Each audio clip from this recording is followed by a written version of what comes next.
Friday Night Lights. I mean, you grow up just loving that. I mean, it's arguably the most fun I've had since I was in every level that I've played. Friday Night Lights are what it's all about. And it's the best time of year in high school football.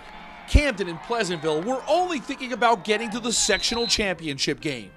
But the intensity of the playoffs pales in comparison to the reality of today's world. Fans and players ran for cover.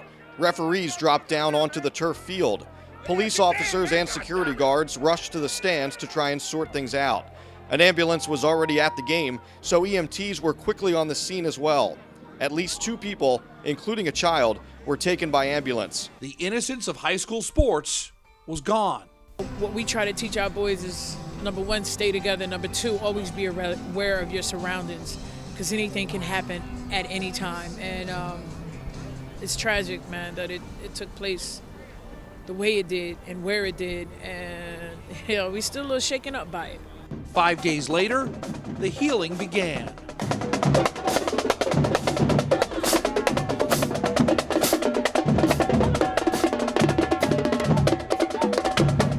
The Philadelphia Eagles stepped up to host the resumption of the Panthers and Greyhounds. Watching the video was disturbing. It was, that shouldn't happen. And to be able to take that moment and not have that moment be the defining moment for these kids, we're very fortunate to have the platform to be able to do it with them. And so it really was an honor for us to be able to host both schools today. And hopefully this can be something they remember in a positive way and move forward in their lives. Y'all gotta feel it.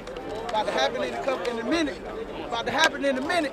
Bullets ain't got no names on it. So, I know them guys that had that experience, that's something that they're going to take the rest of their life. And then they're going to take this because the Eagles definitely made this a first class thing, even though it was a tragic event.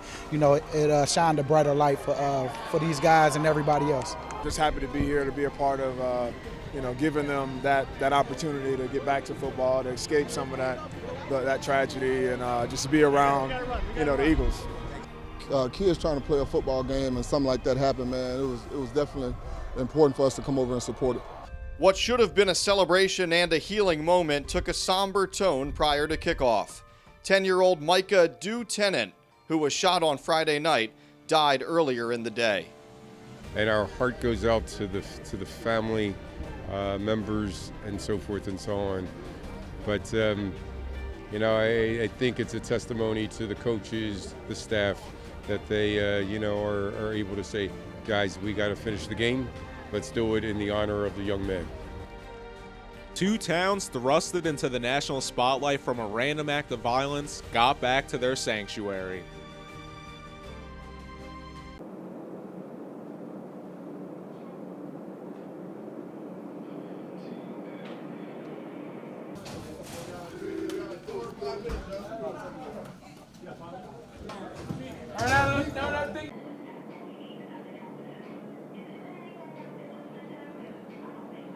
Yo, let's bring it up. Let's bring it up. You guys are inspiration to us, an inspiration to us. I want you guys to know that we're here with you, the Eagles organization. That's why we're having this game here. We heard about what happened, and we want to make sure that we give you guys that opportunity to go out and ball out. All right, first thing, man. You deserve this opportunity to finish this game. Let's play like a family today. Okay, and to be here. And we're here with you, okay? Let's play fast. Let's have fun. We're playing for a little guy bigger than football, okay? For Micah, right? And we understand the emotions that brings. Let's execute. It's our ball. Let's punch it in. It's going to be unusual circumstance starting the game in the middle of the game. But you just play your hearts out no matter what. We want to punch. We're going to punch it in. Then we have that kickoff team. We're going to stop them on D. And I'll just say this, okay? There's one word that comes to mind when I think of this team, man. We want to punch it in again. Mm-hmm. It's time for us to pick it up. Yes, sir. Mm-hmm. Sir. There's no time to waste. And that's hope, okay? This team was nothing 5 years ago. Nothing. This city didn't believe in the team because there was no team. There was no structured winning program right now, okay, like there is right now, okay? So there was nothing. But this program came together, and gave hope to the city. You guys have been talking about all week, unfinished business. That's what today is. So that's what we need to do tonight. We need to restore hope back in our families, right? Back in our community, back in ourselves, back in this program. Like we said all week, let everybody know. If you want the ice, if you want the ice, if you want the ice, let's go. Bring it up. Micah on 3. 1, 2, 3. Micah! Let's go. 1, 2, 3, 4, 5, 6. Unfinished business. Let's go.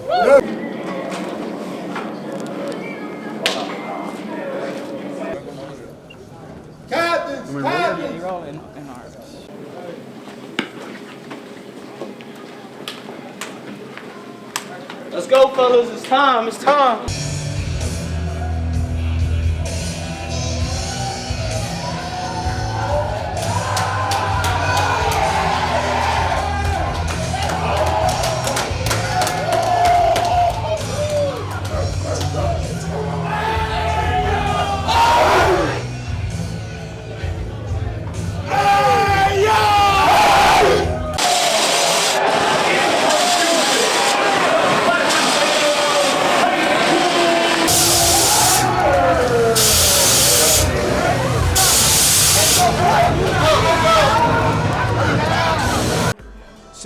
Minutes on an NFL field. 17 minutes to live a lifelong dream. 17 minutes for Micah. Hey! You know how we do. Get out to seat and work it too. Ernest Howard switched his number from 2 to 10 in honor of Micah Tennant. His day started back at Pleasantville's football stadium, thinking about the young boy who lost his life under the Friday night lights. I was hurting, went back on the field today, earlier this morning, and I sat in the same spot he sat in, and I was just just sitting there, wondering why it happened to him. It just really hurts. It seemed fitting that the first touchdown of the game was scored by a number 10. Yeah, to be honest, I kind of was. He was on my mind. I felt bad for him. I knew I had to get in the end zone for him at least once. And when Panthers quarterback Duce Chestnut closed out the scoring in a 22-0 win, he took a knee.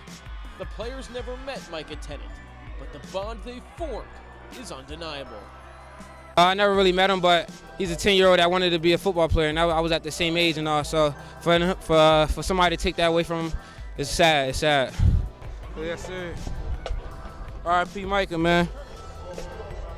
Micah was a 10-year-old boy. We all were at that age where we were a 10-year-old coming to a high school game to watch the older guys play, wanting to be like them.